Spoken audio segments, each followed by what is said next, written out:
Hey all you cool cats and kittens, welcome back to my channel. Today we're going to be reading the poem The Charge of the Light Brigade. This poem is also written by the same guy who wrote The Lady of Shalott, Alfred Lord Tennyson, but it is not quite as romantic in terms of its characteristics. So we'll read this together, I'll explain it to you, and then you will have some questions to answer as we go. So make sure you are watching the video, make sure you are watching the whole video, and I'll explain to you what you need to turn in as you go along. So very important information before we actually start reading the poem is this poem is based on real events. So it's important to know that at the time that this was written, the British were fighting the Russian Empire in the Crimean War. So this is based on a real battle, based on real events. The British were actually fighting the Russians in something called the Crimean War. And Alfred Lord Tennyson, the author of this poem, he read a newspaper story about the Battle of Balaclava, not to be confused with baklava, which is a delicious dessert. But he read about this real battle in a newspaper, the Battle of Balaclava. In this battle, a small group of British soldiers on horseback called the Light Brigade, hence the Charge of the Light Brigade, made a desperate and doomed attack and suffered heavy casualties. So you already know how this poem is going to end. It is not a happy story. Most of the soldiers die in this poem, in this battle. And Tennyson was so moved by what he read, what he saw as very courageous actions on their part, that he wrote this poem. And it has turned into one of the most famous poems ever about the tragic heroism of soldiers. So again, this is based on real events, based on Alfred Lord Tennyson reading about this battle in a newspaper. Before we change that slide, I wonder why some of that information is in bold. It's like so weird. Really weird that some of that's in bold, almost like you should definitely know that, like someone would ask you a question about it like in the future. So maybe to like write it down would like be a good idea. I don't know, up to you. Just crazy. Okay, before we read the poem, I am going to show you this little YouTube video, which is a rendering of the poem in its entirety. So it's only 3 minutes. It's very short, but it'll help get us in kind of the right frame of mind as we go break down stanza by stanza. So this is the entire poem, a YouTube video to watch that. So let's do that first, and then we'll start reading.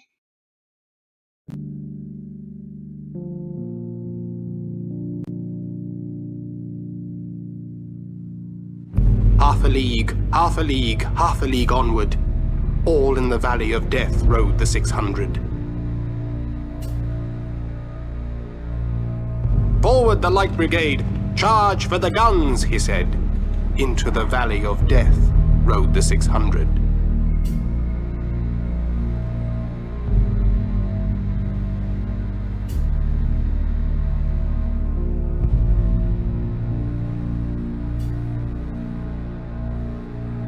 Forward the Light Brigade!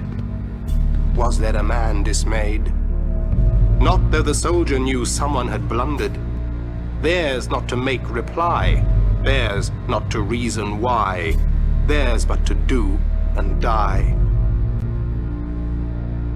Into the valley of death rode the 600.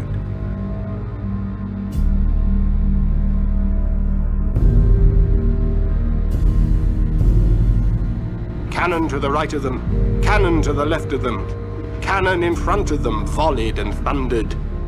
Stormed at with shot and shell, boldly they rode and well, into the jaws of death, into the mouth of hell, rode the 600.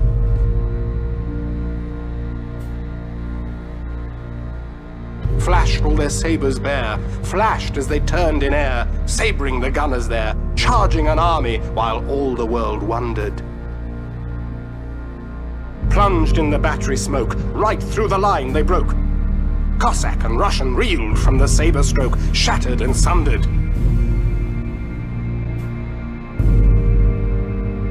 Then they rode back, but not the 600.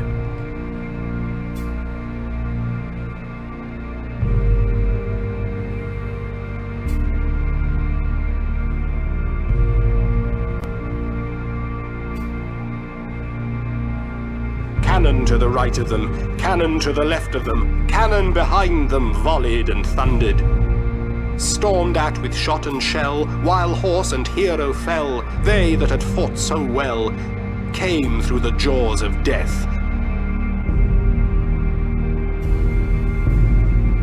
Back from the mouth of hell, all that was left of them, left of the 600.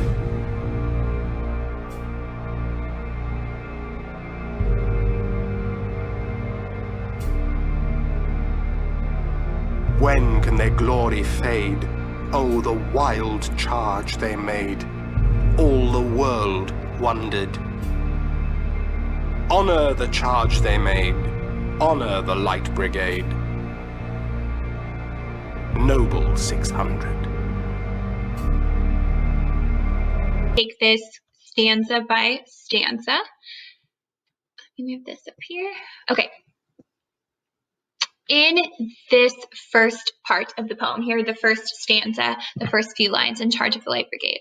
If you notice on the other side of the screen here, these are guiding questions. So these are what I normally would ask you in class if we were doing this together, and kind of call on people around the room to make sure you're paying attention and comprehending. So you do not need to answer these in the document. This is just going to be how I explain it to you as you go. Half a league, half a league, half a league onward. All in the valley of death rode the 600. Forward, the Light Brigade. Charge for the guns, he said. Into the valley of death rode the 600. So right at the beginning, if I didn't even tell you that we were in a war, it's pretty obvious that we are set down in the middle of a war. And I ask you on these guiding questions, what's happening? So it's pretty clear over here that we are at a position in a valley. And if you're not up to date on your geography, remember a valley is, we got two hills and the position, the lower land in between them. So we have valleys, and that's where they are charging into. So this group, this brigade, which is a group of soldiers on horseback, are being ordered to charge forward into the valley. And specifically, he says, charge for the guns, he said. Whoever he is, we're assuming some kind of commanding officer, sergeant, whatever. He tells his brigade to charge for the guns. Into the valley, towards the gun, the valley of death rode the 600. So we know there are 600 of them. We know what they've just been asked to do and kind of where they are. And they call this valley, into the valley of death rode the 600. So why would they call it the valley of death? That, my friends, is foreshadowing. This is very clear that this is not going to be a happy end to this poem. It's not somewhere I would want to go, is the valley of death. So this is already not a good sign. And this doesn't seem like a good tactic, not only because it's called the valley of death, but if you know anything about, fighting and war, you always want the high ground. If I'm up here on the valleys, it's very easy for me to shoot at my opponents down beneath me. I have the upper ground. It's very easy to shoot at them.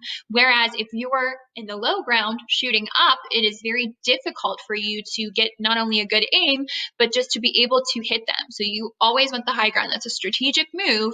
And yet right from the beginning, the Light Brigade do not have the high ground. They are being told to charge into a valley towards the guns where their enemies have a better position all around. Forward, the Light Brigade. Was there a man dismayed? Not though the soldier knew someone had blundered. Theirs not to make reply, theirs not to reason why, theirs but to do and die. Into the valley of death rode the 600. So again, we have that line repeated. Forward, the Light Brigade, charge forward. That's their command to charge into the valley of death. And the author asks a question here. The speaker asks a question, and he says, was there a man dismayed? So on the right, you can see, what does dismayed mean, is what I would be asking you in class. And I'd probably get somewhere around the answer of, disgruntled, unsettled. Wasn't there anyone that was like, this doesn't seem like a good idea?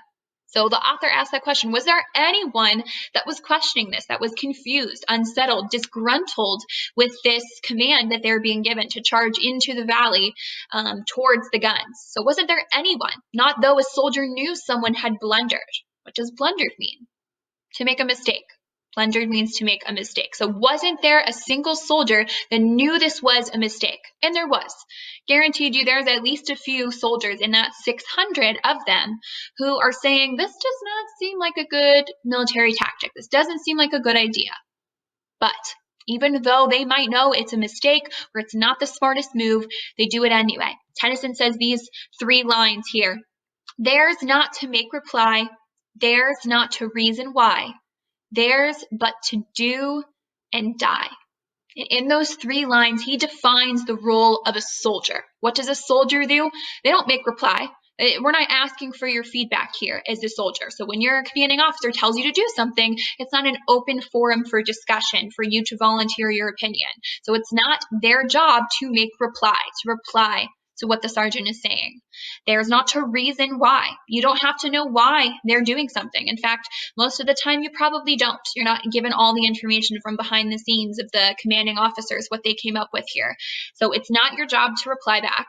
It's not your job to reason why you're doing something. It is your job to do and to die. That's what Tennyson says the role of the soldiers are. And that's what they do. Even though they might know this is a mistake, even though they might know this is not a smart move, they do it anyway.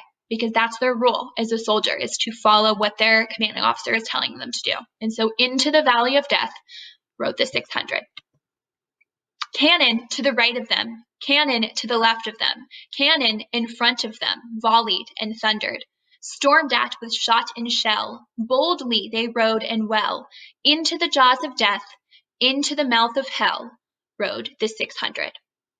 So we get a very clear picture here through his words and his description of what's going on here. So already we knew that we have a valley, so these 2 hills, and then they kind of down here is what a valley looks like, and that's where the Light Brigade is charging into that valley.